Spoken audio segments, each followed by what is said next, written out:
오늘 제목을 한번 같이 읽겠습니다. 시작. 사울 왕이 버림받은 이유. 오늘 주일학교가 동일한 본문으로 이런 제목으로 말씀을 받습니다. 불순종한 사울 왕이 버림받았어요. 남의 일이라고 이 버림받은 게 어떤 교훈이 되는 걸까요? 왜 사울 왕은 버림을 받았을까요? 그렇다면 우리도 버림받을 수 있는 걸까요? 사울 왕이 버림받은 이유가 무엇일까요? 한 세 가지 정도로 그 이유를 살펴보므로 함께 은혜를 나누고자 합니다. 첫 번째로 사울 왕은 하나님 없이 성공했기 때문에 그는 버림을 받았습니다. 사울 왕은 40세에 사무엘 선지를 통해 안수받음으로 왕이 됩니다. 사무엘상 13장 1절 말씀입니다. 사울이 왕이 될 때 40세라 그가 이스라엘을 다스린 지 2년에.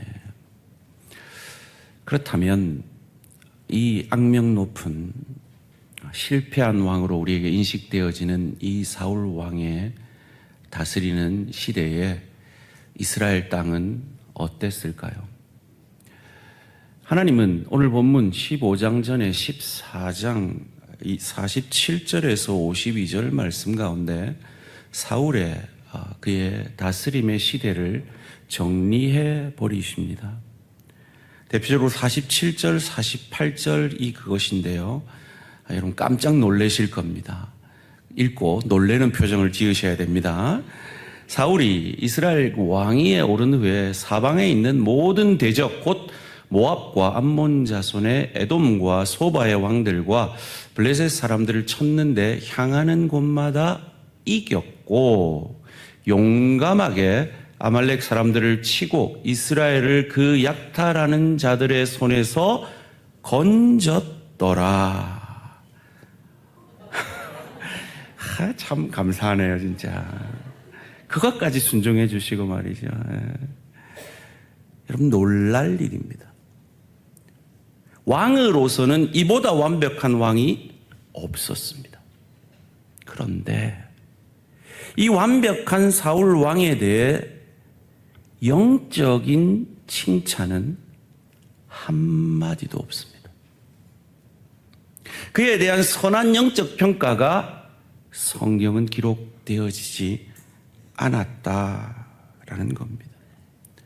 13장에서 이 사무엘이 왕이 됩니다. 사무엘이 이 안수해서 사울이 왕이 됩니다. 그리고 오늘 본문 15장, 이 13장과 15장 사이에 뭐가 있죠? 훌륭하십니다. 그걸 어떻게 14장이 있죠. 그런데 우리가 잘 모르는 게 있어요. 이 14장이 20년의 시간이 흐릅니다. 즉 사무엘이 왕 세울 때 사울 왕 만나고 20년 만에 사울 왕을 만나는 겁니다. 왜 사울 왕이 하나님의 말씀을 전하는 이 사무엘을 만나지 않았을까요? 하나님 도움 없이도 그는 승승장구했기 때문입니다. 이것이 오늘 이 땅의 그리스도인들이 가장 조심해야 될 사탄의 전략이고 유혹입니다.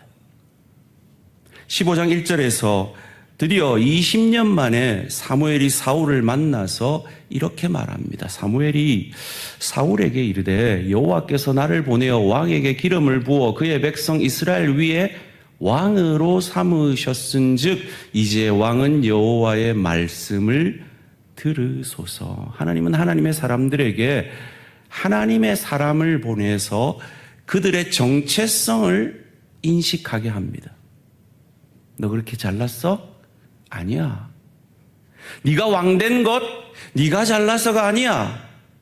여호와께서 나를 보내어 왕에게 기름을 부어 주었기 때문에 당신이 왕된 겁니다 라고 그의 정체성을 알려줍니다. 마치 우리에게 네가 잘나서 대한교회 목사 된 거 아니야, 네가 잘나서 대한교회 장로 된 거 아니고 집사 된 거 아니야, 네가 잘나서 지금 그 좋은 직장에 있는 거 아니야, 네가 잘나서 그렇게 돈 많이 벌고 있는 거 아니야 라고 말씀하시는 것과 같은 겁니다.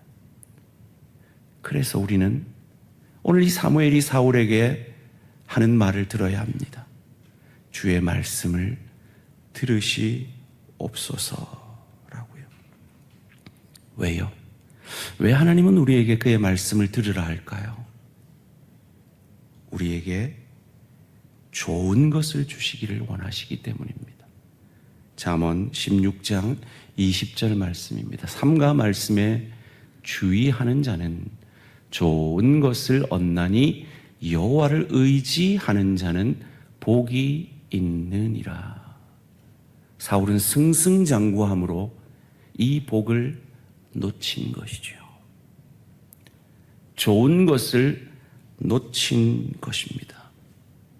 사단의 21세기 오늘날 하나님의 사람들을 유혹하는 가장 큰 유혹이 바로 이것입니다. 성공과 안락입니다. 이것은 큰 유혹이자 큰 영적 시련입니다. 어느 정도로요? 하나님이 기름 부으신 사울 왕을 버릴 정도로 큰 유혹이자 큰 시험입니다. 소원합니다. 우리 대항의 모든 가족들은 하나님과 함께 성공하시는 우리 모든 대항가족들 되시기를 주님의 이름으로 축원합니다. 두 번째로 사울 왕이 버림받은 이유는 그는 하나님 앞에서 가만히 있지 않았기 때문입니다. 20년 만에 만난 사무엘이 주의 말씀을 들으소서 했습니다. 그가 말씀을 들었을까요? 오늘 본문 16절 말씀입니다. 사무엘이 사울에게 이르되 가만히 계시옵소서. 간밤에 여호와께서 내게 이르신 것을 왕에게 말하리이다 하니 그가 이르되 말씀하소서. 여기서 한글 성경은 가만히 계시옵소서라고 번역을 했는데요.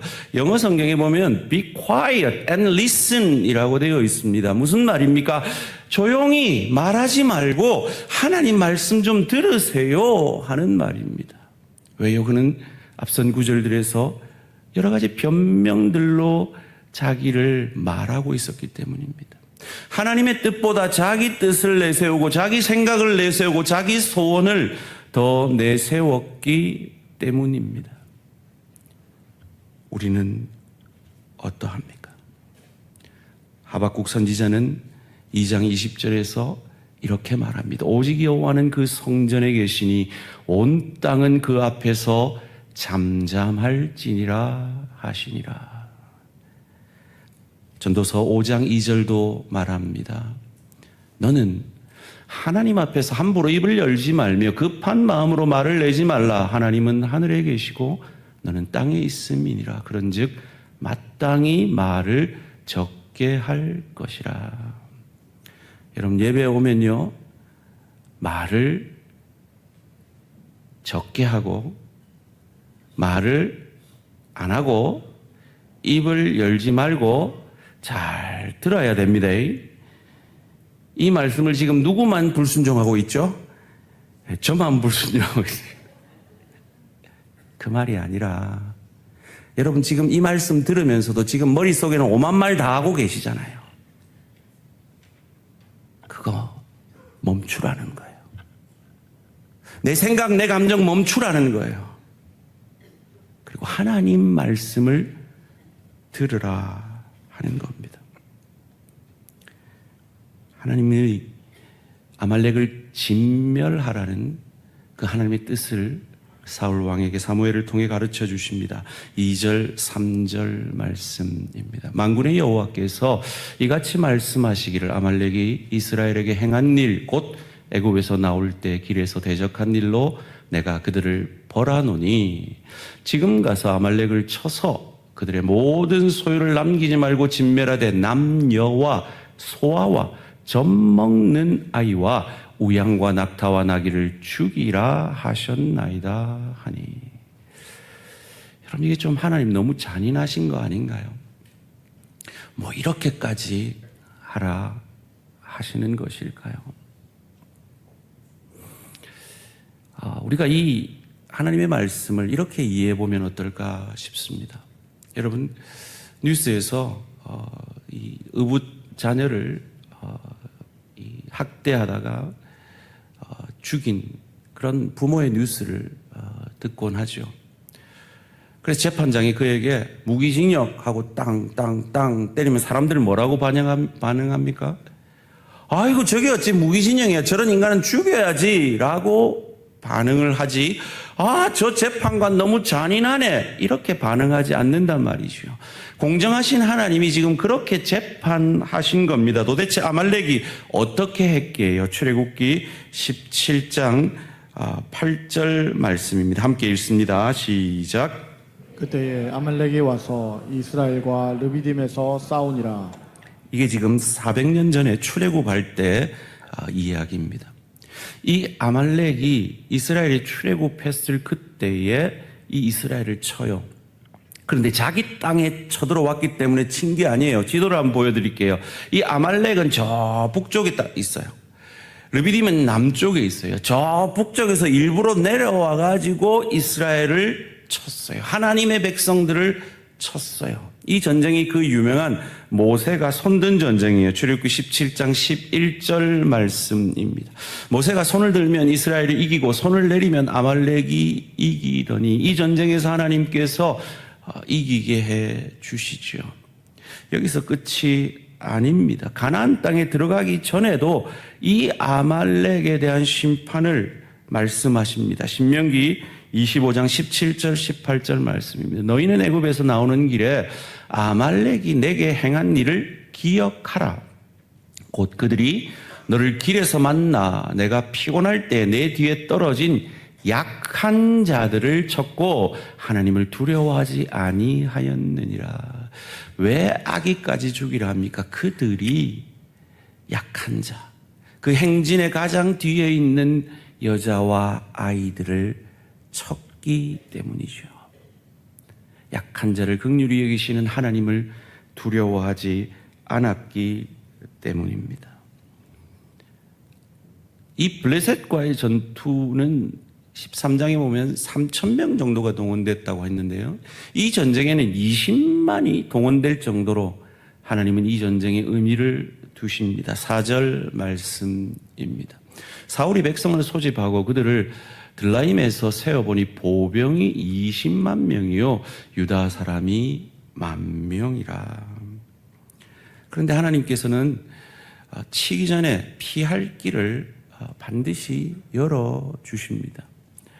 이 모세의 친척이었던 겐 자손들에게 미리 피할 길을 주시죠. 6절 말씀입니다. 사울이 겐 사람에게 이르되 아말렉 사람 중에서 떠나가라. 그들과 함께 너희를 멸하게 될까 하노라. 이스라엘 모든 자손이 애굽에서 올라올 때 너희가 그들을 선대하였느니라. 이에 겐 사람이 아말렉 사람 중에서 떠나니라. 이 모세의 처갓집 사람들을 그들에게 호의를 베푼 족속으로 살려주시는 하나님이십니다. 이제 전쟁이 시작됩니다. 이제부터는 여러분 주어에 잘 주목을 하시면 좋겠습니다.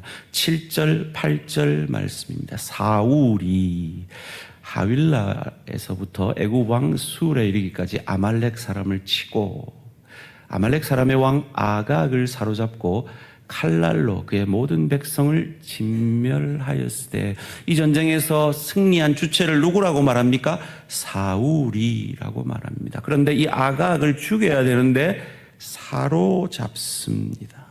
불순종의 시작이죠. 그리고 더 나아가 큰 불순종을 행합니다. 9절 말씀입니다. 사울과 백성이, 주어가 바뀌죠.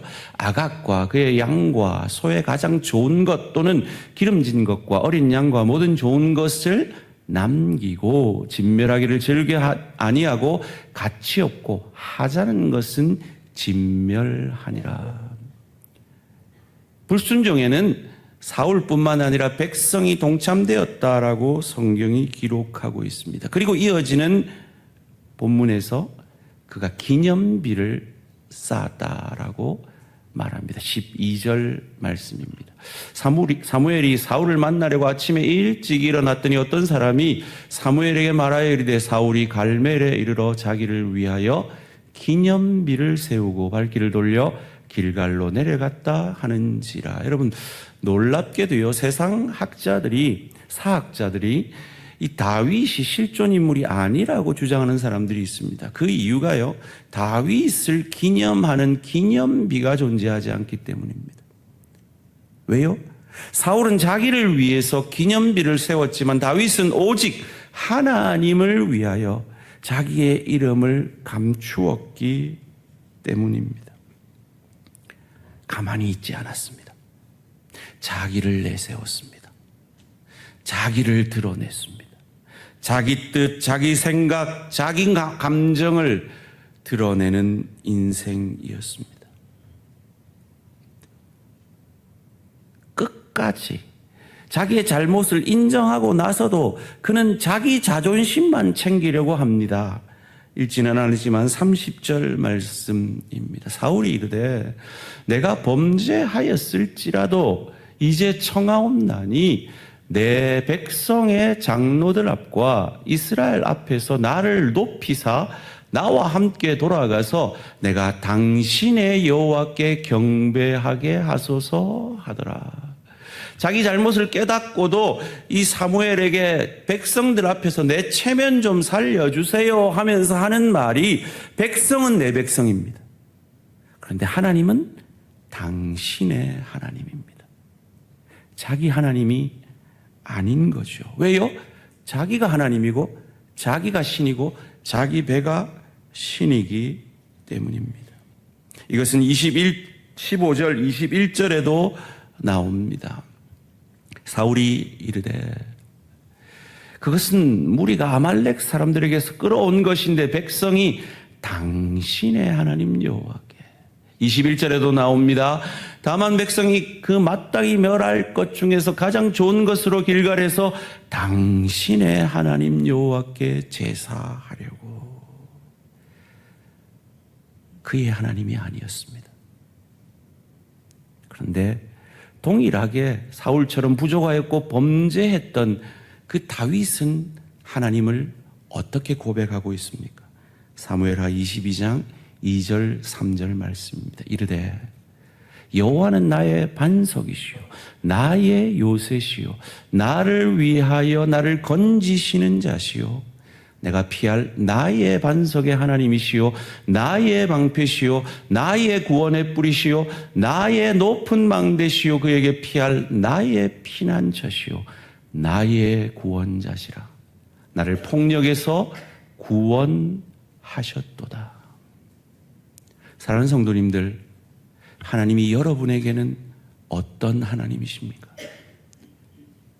목사님의, 장로님의, 권사님의 하나님이십니까? 아니면 나의 하나님이십니까? 소원합니다.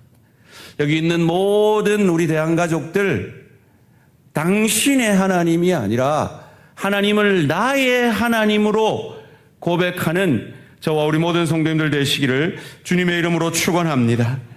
하나님을 나의 하나님으로 고백하는 자는 가만히 있는 자입니다. 조용하고 나의 생각과 나의 감정과 내 느낌을 내려놓고 하나님의 말씀을 듣는 자입니다. 세 번째로, 사울이 버림받은 이유는 사울 왕은 불순종하고도 순종했다라고 착각했기 때문입니다. 오늘 본문 13절 말씀 함께 읽습니다. 시작. 사무엘이 사울에게 이른즉 사울이 그에게 이르되 원하건대 당신은 여호와께 복을 받으소서 내가 여호와의 명령을 행하였나이다 하니. 여러분 놀랍지 않습니까? 사울은 정말로 자기가 명령을 행했다라고 믿고 있습니다. 그런데 하나님은 어떻게 생각하십니까? 11절 말씀입니다. 내가 사울을 왕으로 세운 것을 후회하노니 그가 돌이켜서 나를 따르지 아니하며 내 명령을 행하지 아니하였음이니라 하신지라. 사무엘이 근심하여 온 밤을 여호와께 부르짖으니라. 누구 말이 맞을까요? 왜 사울은 자기가 불순종하고도 순종했다라고 믿고 있을까요? 그는 반만 순종한 것을 순종이라고 여긴 겁니다. 그런데 하나님은 반만 순종한 것을 불순종이라고 여긴 것입니다. 사랑하는 성도님들, 제가 자주 말씀드리죠. 믿음은요, 그냥 아는 게 아닙니다. 하나님과의 관계를 통해서 주인이 바뀌고 왕이 바뀌는 다스림이 믿음입니다. 그래서 그 의로우신 피로 우리를 값주고 사셨으니 우리의 모든 것이 주의 것이다 라고 고백하면서 우리는 시간의 주인이신 그 주님을 고백하며 오늘 주일 성수를 하고 있는 것입니다. 그리고 물질의 주인이신 주님을 고백하며 10의 1을 하나님 앞에 바치는 것입니다.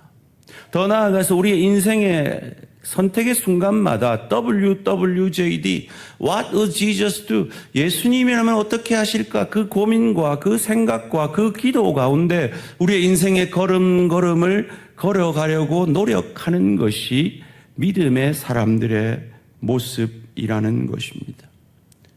그런데 사울은 자신의 불순종을 자각하지 못합니다. 이 순간뿐만 아니라 제사장을 대신하여서 자기가 제사를 드리고도 오히려 사무엘이 왔을 때 그를 맞이합니다. 당당하게 맞이합니다. 왜요? 자기 행동에는 나름의 이유가 있었기 때문이죠. 마치 우리가 그런 것처럼 말이죠. 제사 드리려고 좋은 것들은 남겼습니다. 자기 나름의 정당성이 있었습니다. 그런데 이 정당성을 주장할 때 또 주어가 바뀝니다. 14절, 15절 말씀입니다. 사무엘이 이르되 그러면 내게 들려오는 이 양의 소리와 내게 들리는 소의 소리는 어찌 됨이니까 하니라. 사울이 이르되 그것은 무리가 아말렉에게서 끌어온 것인데 백성이 당신의 하나님 여호와께 제사하려 하여 양들과 소들 중에서 가장 좋은 것을 남김이요 그 외의 것은 우리가 진멸하였나이다. 이 불순종의 현장에 앞서 9절에서 사울과 백성들이라고 했는데 이제는 그것을 아예 무리가라고 그는 고백하고 있는 것입니다. 선악과를 따먹어 죄인인 인간, 자기 배가 신이 되고 자기가 하나님이 되려 한 그 죄된 인간의 본성이 그대로 드러나고 있는 것이죠. 이 불순종의 결과는 어떠했습니까? 사무엘하 1장 7절에서 10절까지 말씀 함께 한 목소리로 읽습니다. 시작. 사울이 뒤로 돌아 나를 보고 부르시기로 내가 대답하되 내가 여기 있나이다 한즉 내게 이르되 너는 누구냐 하시기로 내가 그에게 대답하되 나는 아말렉 사람이니이다 한즉 또 내게 이르시되 내 목숨이 아직 내게 완전히 있으므로 내가 고통 중에 있나니 청하건대 너는 내 곁에 서서 나를 죽이라 하시기로 그가 엎드러진 후에는 살 수 없는 줄을 내가 알고 그의 곁에 서서 죽이고 그의 머리에 있는 왕관과 팔에 있는 고리를 벗겨서 내 주께로 가져왔나이다 하니라. 이 사울 왕이 어떻게 죽었는지는 성경의 난제 가운데 하나죠. 대부분의 신학자들은 자살이라고 말합니다. 일리 있는 말인데요. 그 자살의 이 도움이 그리고 이방인에게 죽었다는 이 수치를 사울 왕은 그렇게 주장하는 수치를 얻게 됩니다. 그 이방인이 누구였습니까? 그가 남긴 아말렉 사람이었습니다.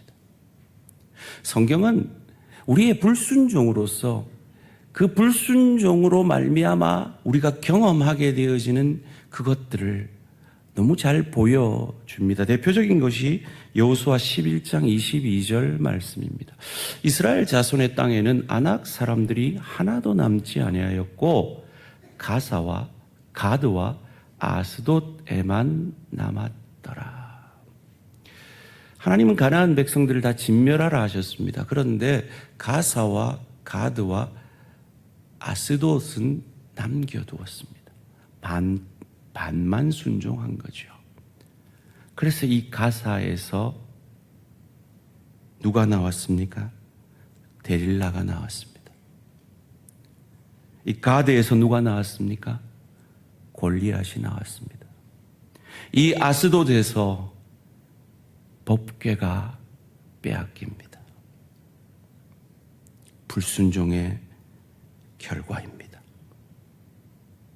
어쩌면 우리가 오늘 겪고 있는 그 인생의 어떤 어려움도 우리 과거의 어떤 불순종의 결과는 아닐까요? 하나님은 이 불순종한 사울을 왕으로 세운 것을 후회하신다라고 말씀하십니다. 11절 말씀입니다. 내가 사울을 왕으로 세운 것을 후회하노니 그가 돌이켜서 나를 따르지 아니하며 내 명령을 행하지 아니하였음이니라 하신지라. 사무엘이 근심하여 온 밤을 여호와께 부르짖으니라. 저는 이 말씀을 묵상하면서 참 두려운 마음이 들었습니다.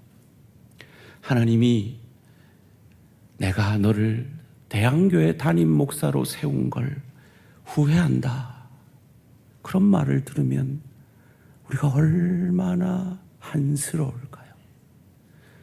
내가 너를 대항교회 장로로 권사로 집사로 세운 것을 후회한다라는 말을 듣는다면 얼마나 가슴이 아플까요? 내가 너에게 돈을, 부의 축복을 준 것을 후회한다, 이 고백을 들으면 그 돈이 무슨 소용이 있겠습니까? 내가 너를 건강하게 한 것을 후회한다라고 하나님이 말한다면 그 건강이 무슨 소용이 있겠습니까?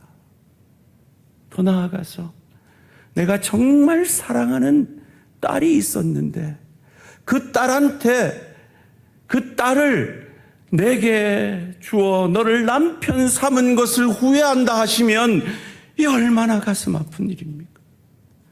내가 너무 귀한 아들이 있어 너에게 주었는데 너를 그의 아내 삼은 걸 후회한다 하면 얼마나 가슴이 아프겠어요? 내가 얼마나 소중히 여기는 딸인데 그 딸을 너의 자녀로 준 것을 후회한다.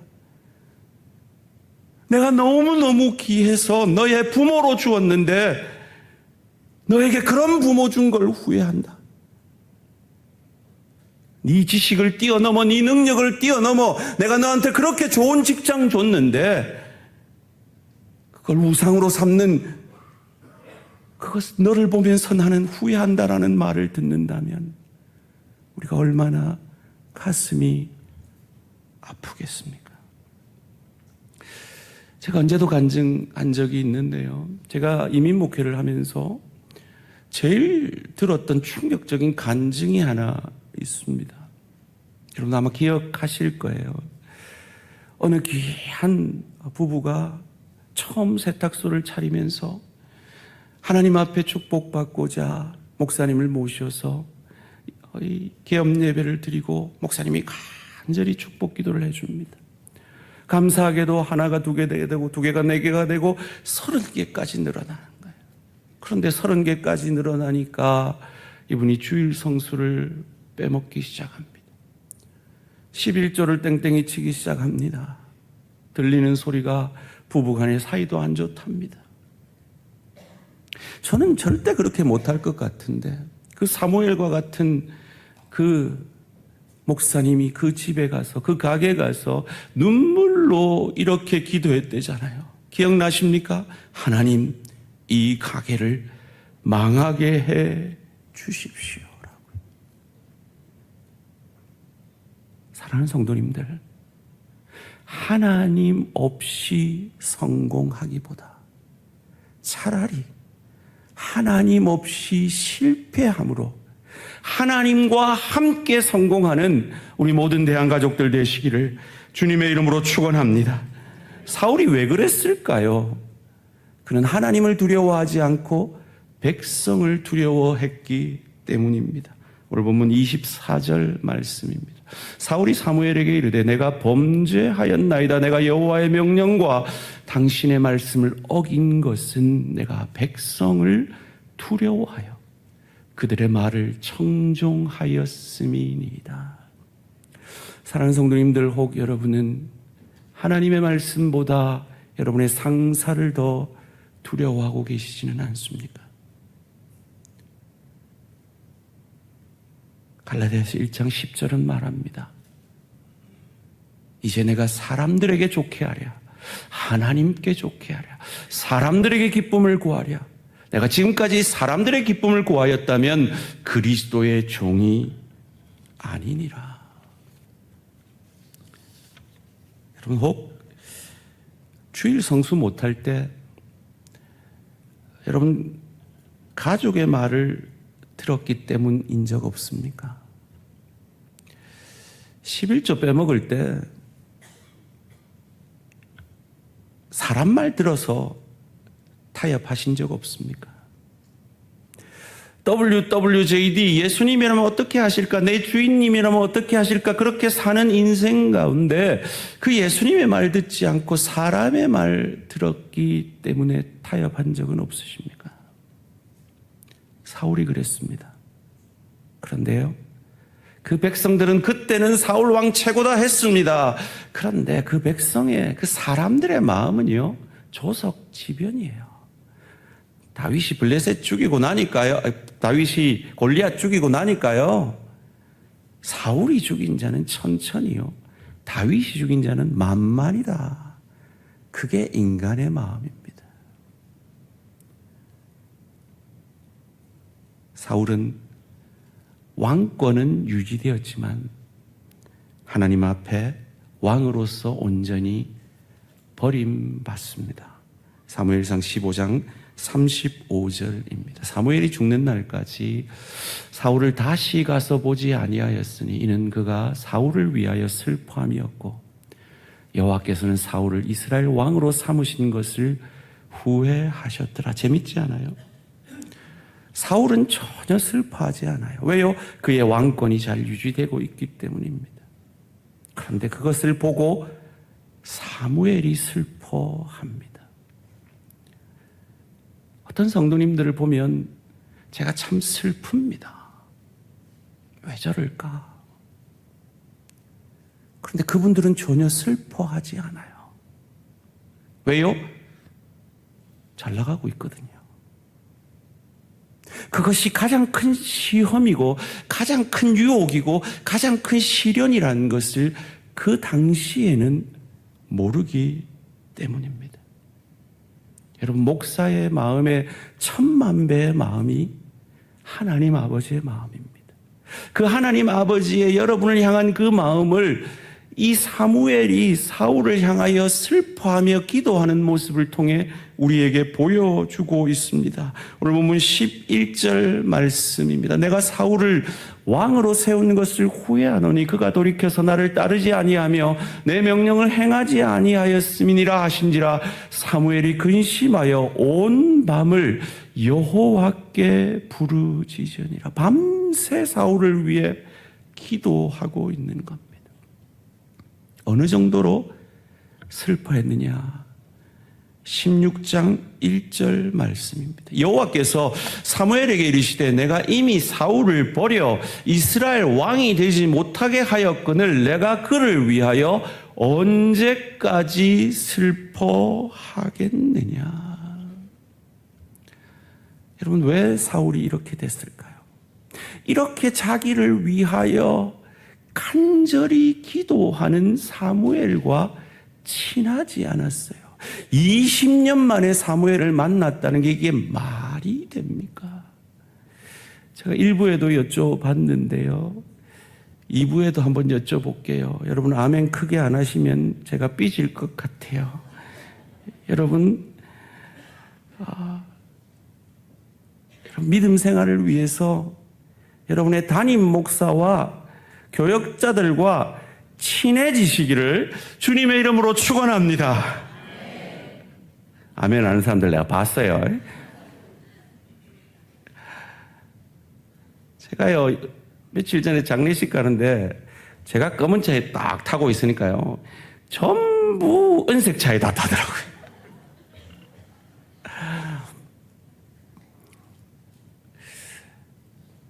사랑하는 성도님들, 여러분 신앙생활을 위해서 제가 좀 부족하고 참 빈틈이 많고 약점이 많잖아요. 근데 하나님 앞에 이 기도하면 들어주실 거예요. 하나님, 우리 목사님을 불쌍히 여기고 사랑하게 해주십시오 하면 반드시 들어주실 겁니다. 그래서 하나님, 목사님을 통해서 들려지는 말씀 잘 들리게 해주십시오 하면 반드시 들어주실 겁니다. 저랑 친해지는 방법이 여러 가지가 있는데요. 제자 훈련하는 게 제일 좋은 방법이에요. 두 번째는 신방하시면 또 하나 좋고요. 단기 선교를 가시면 진짜 친해져요.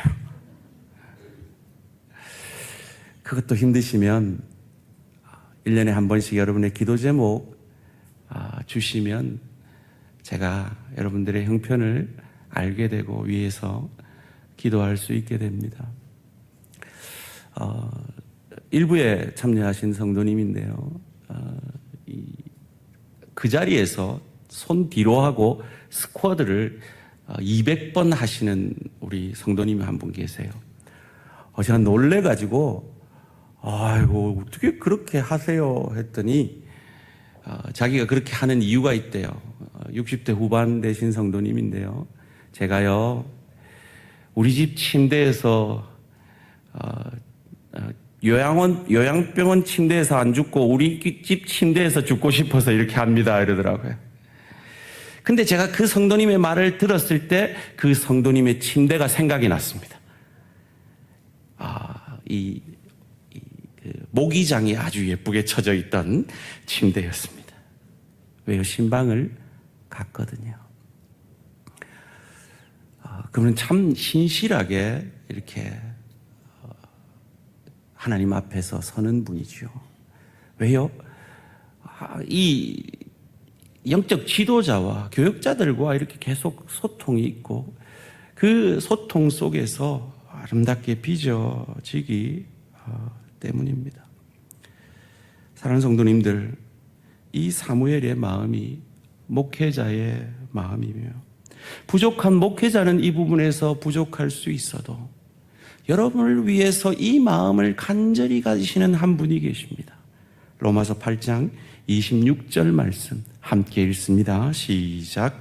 이와 같이 성령도 우리의 연약함을 도우시나니 우리는 마땅히 기도할 바를 알지 못하나 오직 성령이 말할 수 없는 탄식으로 우리를 위하여 친히 간구하시느니라. 이 사무엘이 하나님이 그만 좀 슬퍼해라 할 정도로 간구하시는 그 간구를 뛰어넘어 성령은 여러분을 위해, 목회자가 성도님을 바라보며 안타까운 마음이 들 때, 자기들은 전혀 슬퍼하지 않을 때 성령은 우리가 전혀 슬퍼하지 않는 그 모습을 보고 슬퍼하고 계심을 기억하시기 바랍니다. 왜요?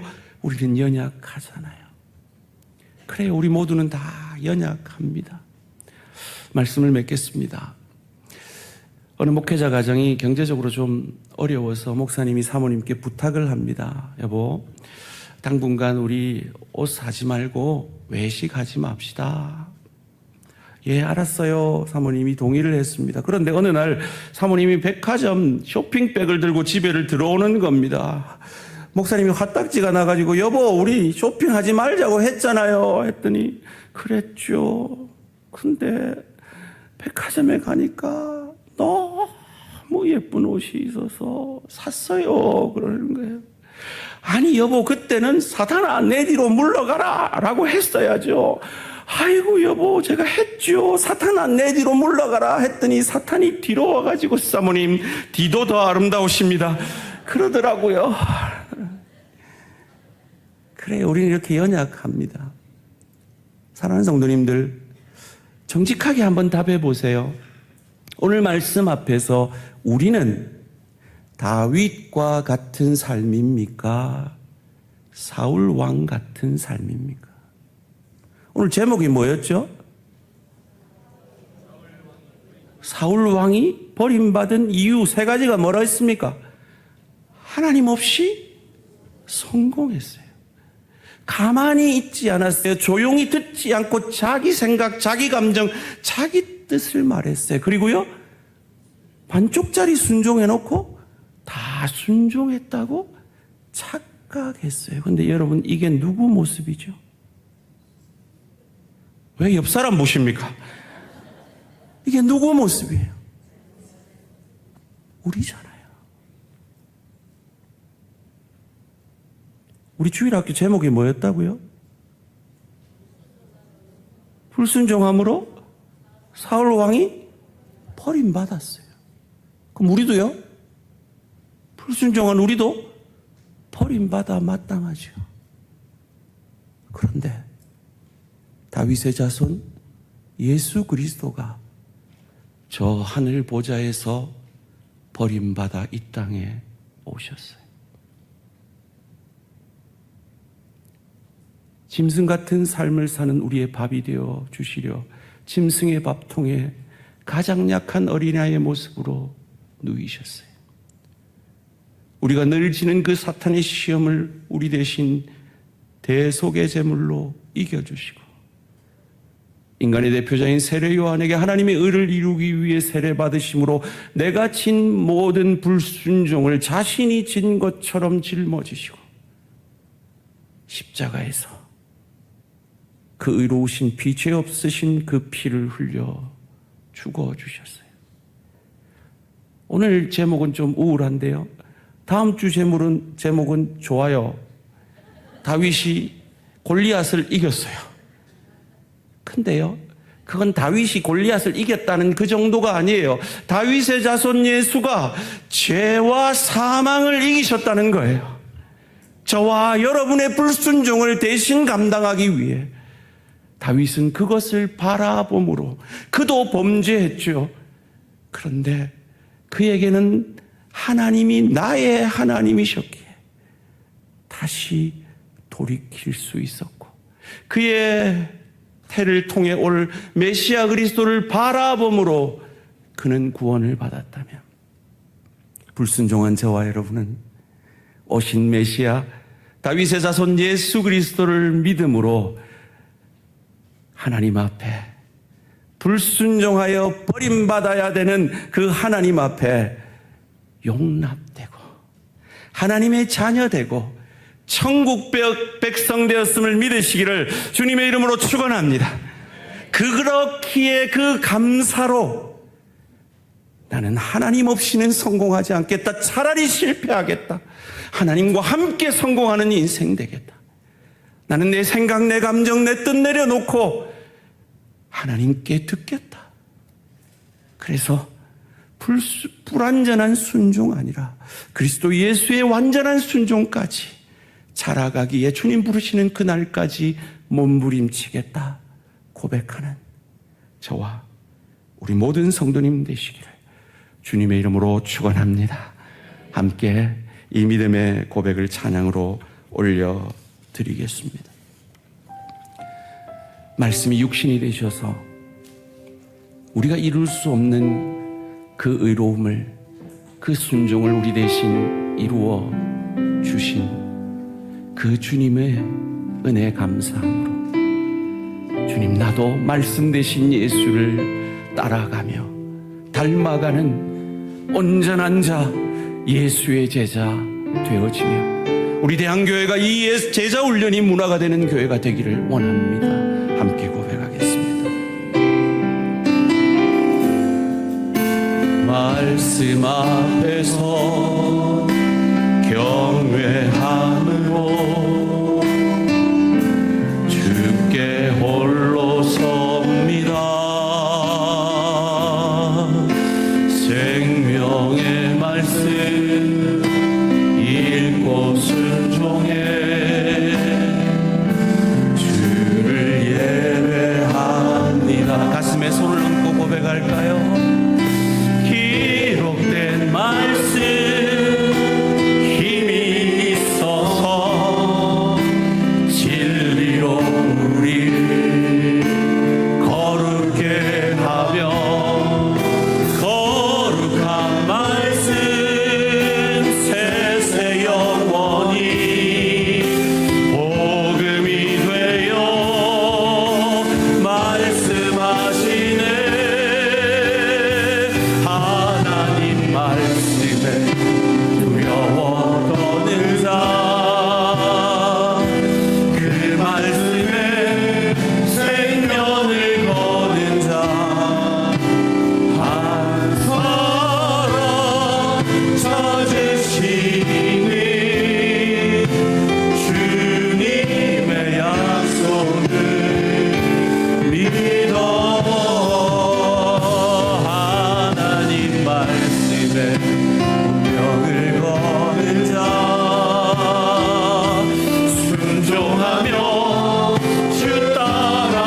사울 왕처럼 버림받아 마땅한 자들입니다. 그런 우리를 택해 주셨습니다. 아무것도 잘난 것 없는 내게 목사라는 이 놀라운 사명을, 장로라는 이 거룩한 직분을, 집사와 권사라는 이 내게 합당하지 않은 직분을, 성도라는 이 놀라운 이름을, 주의 교회의 한 부분을 감당하는 이 사명을, 일터에서 주님의 대사라는, 소금과 빛이라는 이 놀라운 사명을 우리에게 맡겨주셨습니다.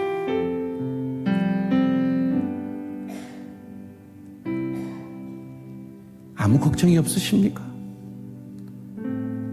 돈도 잘 벌고 애들도 말 잘 듣고 나도 건강하니 아무 일도 없을 것 같습니까? 아니요. 끝이 옵니다. 사울은 승승장구했습니다. 그런데 그에 대한 영적 평가가 아무것도 없습니다. 하나님 앞에 우리 다 평가받을 겁니다. 어떻게 평가받기를 원하십니까? 성공 때문에 하나님 앞에 버림받겠습니까? 내 생각, 내 감정, 내 뜻으로 가득 차서 가만히 있지 않으므로 반쪽짜리 순종해놓고, 하나 순종해놓고 다 순종했다고 착각하시겠습니까? 아닙니다. 하나님이 우리에게 뜻하신 건 제자됨입니다. 온전한 자입니다. 온전하신 그리스도 예수의 형상까지 자라가는 겁니다.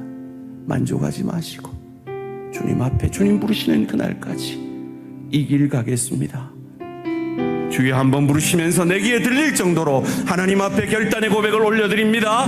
주여 아버지 은혜 내려 아버지 은혜 내려 주시옵소서. 이만하면 된다고요. 이 정도 예수 닮으면 된다고요. 이 정도 사명 감당하면 된다고요. 이 정도 드리면 된다고요. 이 정도 빚어지면 된다고요. 사울이 그랬습니다. 만족자리 순종을 했잖아요. 했습니다. 그러니까 버림받았습니다. 아버지 주님 부르시는 그날까지 내 구원을 이루신 그 주님, 주의 영이신 그리스도 예수의 형상까지 자라가기로 결단하는 우리 모든 대학 가족들에게 온전한 자, 성령이 우리에게 목표하는 그 온전한 자, 그리스도 예수를 닮아가는 제자로 믿어가기 위해 올려내어지며 하나님 앞에 빚어지며 하나님 앞에 나 자신을 내려놓으며 나를 부인하며 내 안에 계신 그리스도가 내 삶의 전 영역을 다스림으로 하나님 앞에 섰을 때 하나님 앞에 영접하며 칭찬을 듣는 우리 모든 대학 가족들 되게 하여 주시옵소서. 그리하여서 하나님께 영광을 돌리는 복된 인생을 축복하여 주시옵소서. 하나님 영광 받아 우리 대학교회가 제자 훈련이 문화가 되고 그리스도 예수 닮아가는 것이 구원의 목적인 것입니다. 만족하지 아니하고 끝까지 주님 부르시는 그날까지 하나님의 뜻대로 날 원하신 예수를 닮아가는 그 방향으로 나아가는 모든 하나님 영광 받아